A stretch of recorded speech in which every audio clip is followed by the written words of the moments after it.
Hello everyone, my name is Ryan, and in this lesson I'll be showing you how to add audio into your web page. So if we go to W3 Schools to the tag reference, you'll see there's a tag that says audio, and this is a new tag that's been added in HTML version 5. It has an opening tag as well as a closing tag, and then in between the opening and closing tags it has another tag known as the source tag.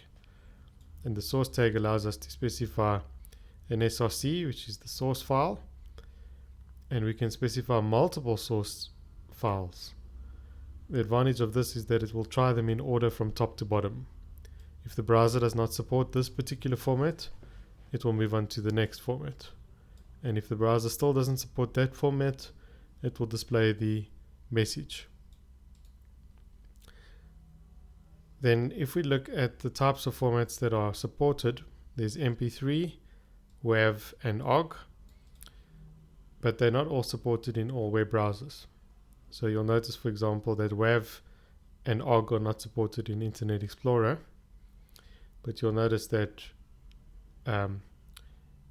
all the browsers actually support MP3 format, so that's probably the safest one to use.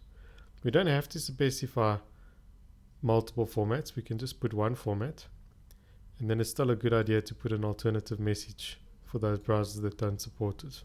This could even be a hyperlink to the actual audio clip. So let's go ahead and add this to our code. So I'll start with a paragraph, and then within the paragraph I'm going to add the audio tag, and then I'm going to add a source tag. So within the source tag I'm going to add an SRC, and I've actually created a MP3 file here in my media subfolder called audio.mp3. Don't forget to specify the type.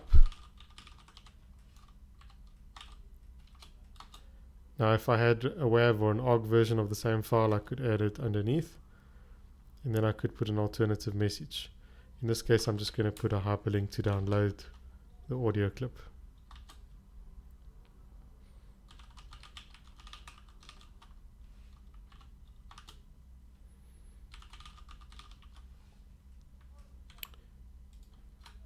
Remember, the hyperlink will not show up unless the browser does not support playing the audio clip inline. Okay, so if I had to refresh, nothing would appear on the page, and that's because I have not switched on the controls. So you remember, one of the attributes we can specify is controls. So I'll go and add that in. Notice now we see the controls on the page. If I press play, the audio should start. Okay, now if I want the audio clip to auto start, I can just put here auto play, and it will start automatically when the browser loads. And then I can even switch off the controls if I don't want the user to be able to interact with the audio.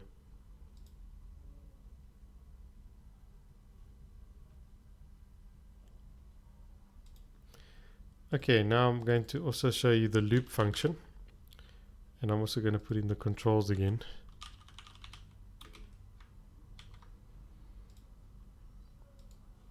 So the loop function allows you to play this clip over and over again. So if I hit play, the audio clip will begin, but I'm going to just move the slider almost to the end of the clip. Let's say 1 minute 19, hit play, and let's see if it starts over again.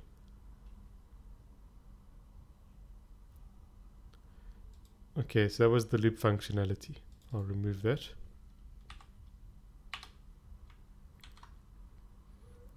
So that brings us to the end of playing audio in our web page.